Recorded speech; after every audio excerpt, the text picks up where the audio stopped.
education!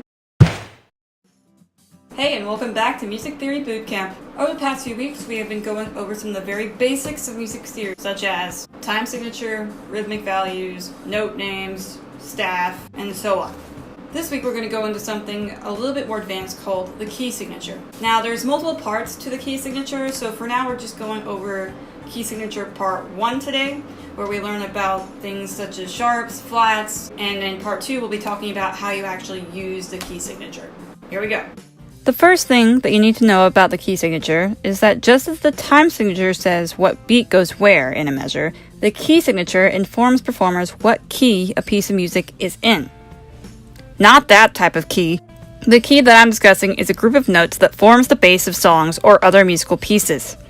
The key signature informs the musician what specific notes to play and how to play them throughout the entire piece.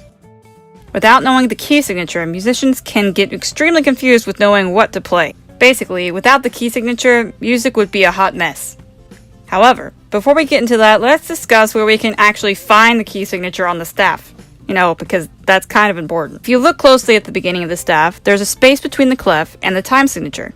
This is the location of the key signature. Believe it or not, the fact that it is empty at the moment does not mean that nothing is actually there. However, we will discuss more about that later.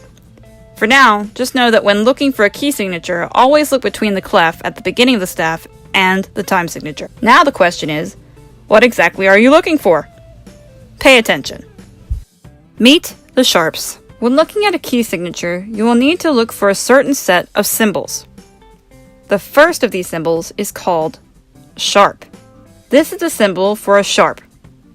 No, this is not Twitter or Instagram, and this is not called a hashtag or a pound sign. This is the symbol for a sharp. In total, there are 7 sharps that are used in music, and each of the sharps has a letter associated with it. F sharp, C sharp, G sharp, D sharp, A sharp, E sharp, and B sharp. In the treble clefs, the sharps are ordered F sharp, C sharp, G sharp, D sharp, A sharp, E sharp, and B sharp. In the bass clef, the sharps are organized F sharp, C sharp, G sharp, D sharp, A sharp, E sharp, and B sharp. Notice that every sharp symbol has been placed on the staff. The reason for this is because if it is placed too high or too low, then there are too many of what are called ledger lines, and the notes are not as easy to read for a musician. This way, it is easy for musicians to read the key signature and instantly know which sharp goes to which line and which space. And that's the sharps. Now meet the flats. Flats look like lowercase b's and work in the exact opposite order of the sharps. They are literally backwards. While the sharps are labeled F sharp, C sharp, G sharp, D sharp, A sharp, E sharp, and B sharp, the flats are organized B flat, E flat, A flat, D flat, G flat, C flat, and F flat. Another way that you can remember it is this. The flats spell out bead, greatest common factor. And once you know the flats, you can remember the sharps because the sharps are just the flats backwards. Easy enough, right? As far as how the flats are organized on the staff, with the treble and bass clef, they are organized as follows. In the treble clef, they are organized B flat, E flat, A flat, D flat, G flat, C flat, and F flat. The bass clef, they are organized B flat, E flat, A flat, D flat, G flat, C flat, and F flat. And that's the flats.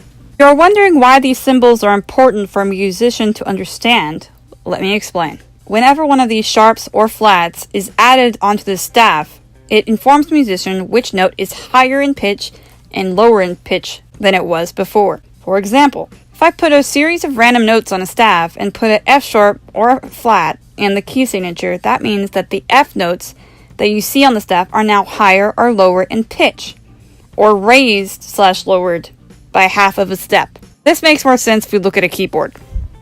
If you look at a keyboard, the half step is the note that has the shortest distance to the note you are playing. For example, if I played a C on the piano, then the note immediately following would be this slim black colored key that sits between the notes C and D. Since the note sits between C and D, this note is created as a form of in-between note or halfway note. This means by playing a C and then proceeding to go to that black key, I would be playing what is called a C sharp because I'm going up half of the step between C and D and raising the pitch from the original note of C to the slightly higher sounding C sharp. The same goes if I start at D. If I start at D and go down to the black key, then I would be playing D flat because I would be going down half of a step and thus lowering the pitch of the note D. If you're thinking, but wait a minute Rachel, I thought you just said the note was C sharp. To this I say, you're correct. It is the exact same note. However, the name of the note changes depending on how it is being used. If it is being used to raise or sharpen the note C, then it's more than likely C sharp.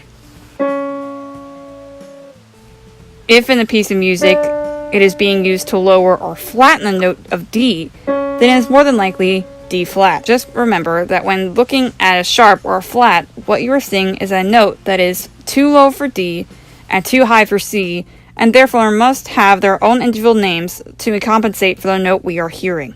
And that's the end of Key Signatures Part 1. Okay, and that's it. Make sure you stay tuned for next week's video, which will be Key Signatures Part 2, where we will be discussing the different names and uses of key signatures and how those might apply to a keyboard. If you want more information on how to contact Mcdown Music Studios, check out the description below. As always, I hope you learned a lot from this video. Make sure to leave a comment below, like and subscribe for any more information for upcoming videos, and don't forget to ring that little notification bell. See you next time!